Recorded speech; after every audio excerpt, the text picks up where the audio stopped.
Iceberg Slim, Pimp, Mémoire d'un maquereau. Chapitre 10. Le livre non écrit. Une semaine après le départ de Chris, j'avais acheté à Top un nouveau paquet de cocaïne, mais il n'y en avait déjà presque plus. La demi-portion ne faisait plus que des dépenses. Il me restait en tout et pour tout un billet de $100, un billet de 20 et le cochon en argent. Le temps s'adoucissait, j'avais besoin de nouveaux vêtements. J'étais en train de tomber au fond. Dans les 3 semaines qui avaient suivi le départ de Chris, j'avais botté le cul de la demi-portion une bonne demi-douzaine de fois. En près d'un mois, je n'étais sorti de l'hôtel que 2 fois. J'espérais que Chris allait m'appeler et me dire qu'elle s'apprêtait à me rejoindre. Les choses empiraient. Il y avait 2 semaines que je n'avais pas revu Top. J'ai décidé de l'appeler, il pourrait peut-être m'indiquer un nouvel endroit où faire bosser la demi-portion. Mon fric diminuait à vue d'œil. À 10 heures du matin, je passais un coup de fil à Top. L'une de ses filles me répondit qu'il n'était pas en ville. Il ne reviendrait que la semaine suivante. J'eus soudain une idée. Je lui demandai si elle connaissait le numéro de téléphone de Sweet. Elle me répondit qu'elle l'avait en effet, mais qu'il fallait d'abord qu'elle appelle Sweet pour savoir s'il voulait bien qu'elle me le donne. Elle me le rappela 10 minutes plus tard et me communiqua le numéro. Je l'appelai. Sweet répondit lui-même, il était de bonne humeur. Ma parole, mais c'est Slim le souriant. Tu as toujours ta pute ou est-ce que tu as perdu à force de sourire? Je jetai un coup d'œil à la demi-portion, elle continuait de dormir. Depuis 3 jours, elle n'était plus retournée dans la rue. Ses règles avaient duré 5 jours et elle prétendait qu'elle se sentait trop faible et trop malade pour sortir. Je lui avais flanqué une terrible raclée la veille et j'avais sacrément besoin d'un conseil. Sweet, dis-je, ma pute est en train de se déglinguer. Elle fait la morte. Si tu ne me dis pas comment m'y prendre pour m'en sortir, je vais mourir de faim. Il faut que tu m'aides, Sweet. Dis donc, négro, répliqua-t-il. J'espère que tu n'essayes pas de me baratiner pour que je te file du fric. Je ne prête jamais d'argent à des caves qui ont des putes et qui sont incapables de les faire bosser. Ne compte pas sur moi pour vous entretenir, toi et ta feignante. Non, Sweet, je ne veux pas d'argent. Je voudrais simplement que tu me fasses entrer le métier dans la tête. Il me reste un tout petit peu de fric. J'ai besoin d'être un peu mieux rencardé avant qu'il n'y en ait plus du tout. Tu as une bagnole? Tu sais comment venir ici? Et souviens-toi, si les flics t'emmerdent, tu leur dis mon nom. Ne recommence pas la connerie de l'autre soir. Oui, j'ai une voiture et je crois que je peux retrouver ton immeuble. Quand est-ce que je viens? Le plus vite possible, et si jamais je te vois sourire, je te jette par-dessus le mur du patio. Ah, au fait, petit, Miss Peach et moi, on aime bien ces poulets au barbecue qu'on trouve en enfer. Apporte-en en venant. Il raccrocha. J'avais le cœur qui battait comme si j'avais vu Chris entrer nu dans l'appartement avec $1 million. Je secouai la demi-portion. Elle ouvrit les yeux, je me penchai sur elle. Quand je rentrerai, t'auras intérêt à être dans la rue, pétasse. Alors tu n'as plus qu'à me tuer, répondit-elle. Je suis prête à mourir. Tu peux bien me faire tout ce que tu voudras, ça m'est égal. Je suis malade. Très bien. Dans ce cas, tu n'auras qu'à me dire où je dois envoyer ton cadavre. En montant dans la Ford, je m'aperçus que j'avais oublié de mettre une cravate et que je n'avais pas de chapeau. Je me regardais dans le rétroviseur, j'avais l'air plutôt débraillé. Il fallait espérer qu'il serait tout seul. Je me rappelais alors l'entrée de l'immeuble et tout le personnel qui était là. Mais après tout, quelle importance. Je roulais environ un quart d'heure avant de trouver un restaurant ouvert à peu près convenable, où on pouvait acheter des poulets au barbecue. Dans la vitrine, un grand noir coiffé d'une toque de cuisinier embrochait des poulets dans une rôtissoire. J'entrai et ressortis avec 2 oiseaux grillés. Miss Peach avait peut-être très faim et il y avait tout intérêt à se faire bien voir d'elle.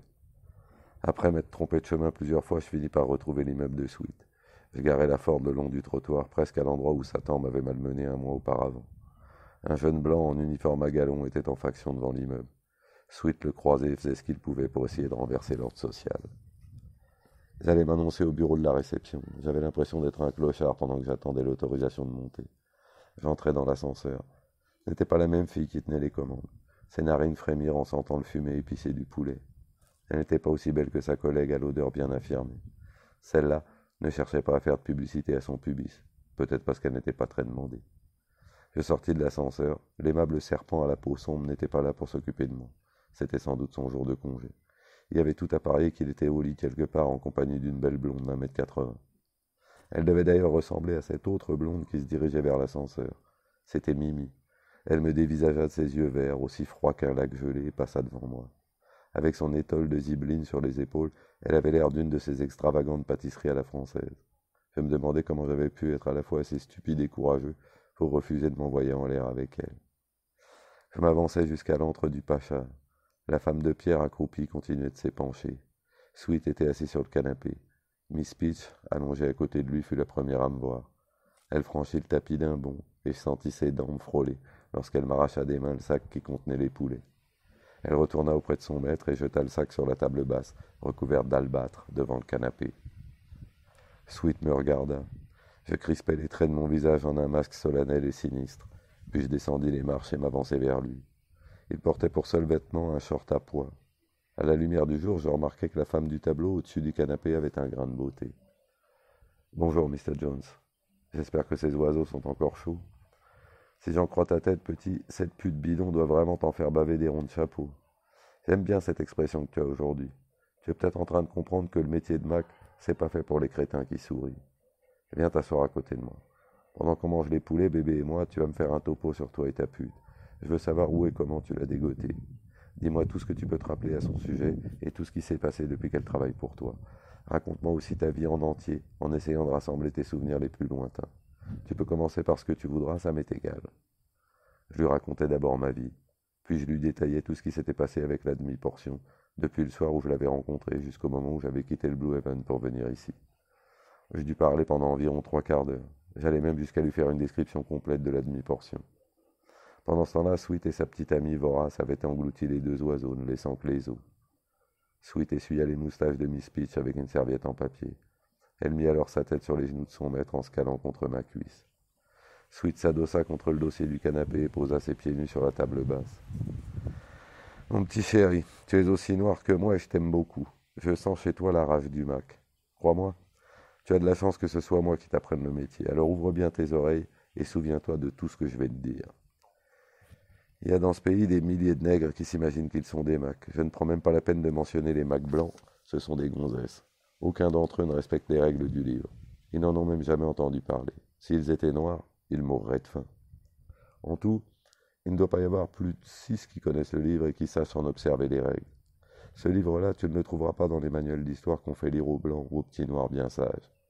La vérité, c'est que ce livre a été écrit dans leur tête par des nègres fiers et lucides, d'anciens esclaves libérés.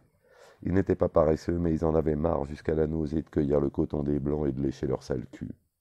Le temps de l'esclavage était gravé dans leur mémoire. Alors ils sont allés dans les grandes villes et ils ont vite compris. En fait, ces salauds de blancs n'avaient pas libéré les nègres.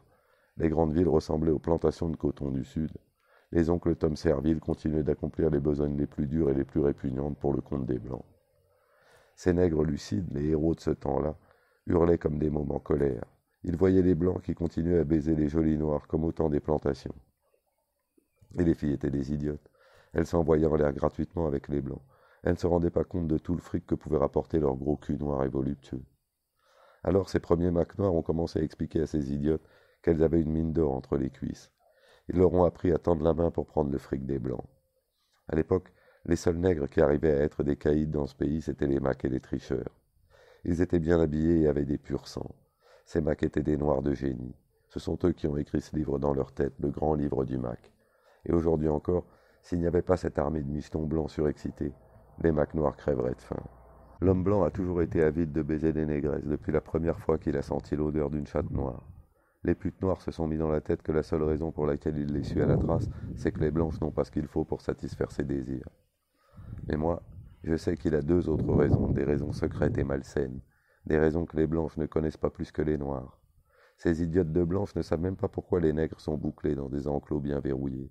L'homme blanc aimerait bien mieux que les noirs ne soient pas enfermés, mais il a une trouille bleue que les mâles noirs envahissent son monde et qu'ils viennent se frotter le ventre contre la peau douce des blanches. C'est ça la véritable raison pour laquelle il enferme les nègres. À ses yeux, les femmes noires ne valent pas plus que la boue qui lui colle aux semelles. Pourtant, ses couilles exploseraient s'il n'allait pas se glisser en douce à l'intérieur de l'enclos pour baiser ces négresses qu'il considère comme des demi-sauvages à peine humaines. Ça te montre à quel point il est malade. Tu comprends, mon bonhomme, pourquoi il se précipite sur elle? Ce connard stupide et malsain est comme une pute qui a besoin et qui adore qu'on la punisse. C'est un rigolo avec du fric plein la main. Il se croit très malin, mais il ne peut pas s'empêcher de fourrer sa bite et son museau dans le cul puant des négresses. Il se souille lui-même et se vautre dans sa souillure. La grande joie de ce pauvre obsédé, c'est sa souffrance. Ce cave est convaincu qu'il a fait quelque chose de dégoûtant, mais quand il revient dans son monde blanc, il continue à se persuader qu'il est Dieu en personne et que les nègres sont des animaux répugnants qu'il faut enfermer. Le plus triste, c'est qu'il ne sait pas qu'il est malade dans sa tête. Tu vois, mon bonhomme, je te dis tout, du début à la fin. Tout ce que je t'ai raconté sur les premiers macs noirs te rendra fier d'être toi-même un mac. Les petits noirs bien honnêtes essaieront de te faire honte, mais ils seraient prêts à lécher le cul d'un âne pour devenir mac à leur tour. Pourtant, ils en seront toujours incapables parce que ce sont des caves, et les caves ne sont que des gonzesses. Ils se laissent exploiter par leurs honnêtes femmes bien convenables. Mais toi, il faut que tu respectes les règles du livre des Macs, ce livre que des hommes à l'âme noble ont écrit il y a un siècle. Quand tu te regardes dans la glace, tu dois savoir que ce petit salopard au cœur glacé qui est en face de toi est un être bien réel. Et maintenant, parlons de ta jeune pute. Elle est devenue paresseuse, tout simplement. Elle se fout de ta gueule. Cette fille n'est pas malade du tout. Je n'ai jamais vu une fille de moins de 20 ans qui soit vraiment malade. Elle te raconte des salades. L'argent que rapporte une pute est proportionnel à la froideur de son Mac. Il faut imposer des règles très strictes. Elle doit te respecter si tu veux qu'elle mette du cœur à l'ouvrage. Une pute n'a qu'une seule bouche et qu'une seule chatte. Tu dois tirer d'elle le maximum le plus rapidement possible. Il faut la faire bosser 16 heures par jour. Rien ne te garantit qu'elle restera avec toi très longtemps. Le jeu du Mac, c'est tu prends et tu perds. Ta jeune pute est une emmerdeuse, aucun doute là-dessus. Elle sait que tu n'as pas d'autre fille, alors je veux que tu retournes à ton hôtel. Tu vas sortir cette pétasse de son lit et la remettre sur le bitume. Fous-lui des grands coups de pied au cul. Et si ça ne marche pas, tu prends un cintre en fil de fer, tu le défais, tu le plies en deux, et tu le tortilles sur toute sa longueur pour le transformer en fouet. Aucune fille, aussi vicieuse qu'elle soit, ne peut résister au coup du cintre. Peut-être que tes poings et tes pieds ne suffisent plus à la remuer, cette pétasse, elle y a pris goût. Crois-moi, bonhomme, avec le cintre, ou bien elle marchera au pas, ou bien elle se tirera. Il vaut mieux pas de pute du tout qu'un simple morceau de pute. Prends du coton et dis-lui de se faire un bâillon.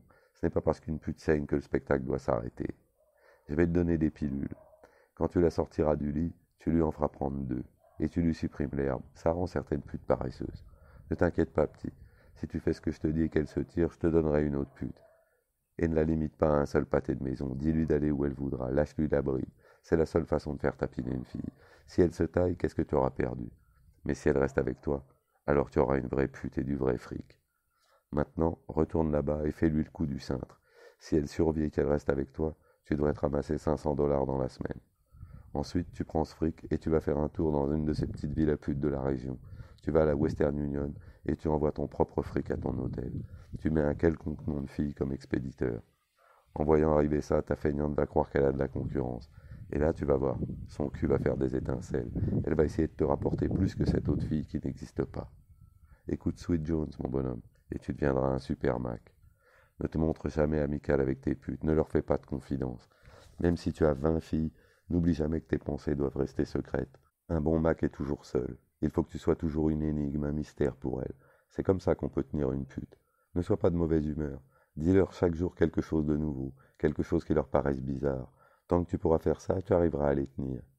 Sweet est en train de t'apprendre les règles du livre. Je suis le plus grand Mac noir du monde. Alors mon bonhomme, est-ce que tu vas réussir à garder tout ce que je t'ai dit dans la tête? Dans 30 ans, répondis-je, je me souviendrai encore de chaque mot. Sweet, tu ne regretteras pas de m'avoir aidé, je vais me défoncer le cul pour devenir un vrai Mac. Tu seras fier de moi. Je t'appellerai un peu plus tard pour te dire ce qui se sera passé quand j'aurai fait le coup du cintre à ma pute. Ah, au fait, n'oublie pas de me donner les pilules. Il se leva, Miss Peach s'étira, sauta du canapé et le suivit. Au passage, une griffe pointue qui dépassait d'une de ses pattes arrière emporta 2 centimètres de mon pantalon en laissant un trou au niveau des genoux. Mais même si elle m'avait arraché tous mes vêtements, je n'y aurais pas fait attention. Le ravissement m'avait mis dans un état second. Avec Sweet Jones qui était prêt à me rencarder, j'allais battre des records sur la grande scène. Sweet revint et me donna un minuscule flacon rempli de petites pilules blanches. Puis il posa les mains sur mes épaules et baissa les yeux vers moi. Son regard glacial s'était un peu réchauffé. Il était passé d'une température au-dessous de 0 à 0 tout court. Je t'aime beaucoup, mon mignon. Tu sais, petit, je pense que je ne te sourirai jamais. Je t'aime comme un fils. Quand il m'arrive de sourire à un connard, ça veut dire que je m'apprête à arnaquer ou à le descendre. Appelle-moi chaque fois que tu auras besoin d'un tuyau. Bonne chance, mon bonhomme. Je traversai l'antre du pacha et montai les marches jusqu'au seuil de la porte. Je me retournai pour jeter un coup d'œil derrière moi. Sweet avait pris Miss Peach dans ses bras, il la serrait contre lui à la manière d'un amant, en couvrant de baisers sa tête qui semblait sourire. Elle ronronnait comme une jeune mariée. En montant dans la forte, je regardais ma montre, il était 4 heures du matin. Je me dépêchais d'aller rejoindre la demi-portion, pied au plancher. Pas étonnant que Sweet soit le plus grand Mac nègre du monde, me dis-je. Il connaît même l'histoire des Macs noirs. Je ne vais pas épargner les fesses de la demi-portion, je lui mettrai une vraie dérouillée. J'espère qu'elle n'est pas en train de tapiner. Sweet m'a promis de me donner une autre pute si celle-ci se tire. Toutes les putes de Sweet sont déjà dressées à la perfection. Peut-être qu'il me donnera Mimi.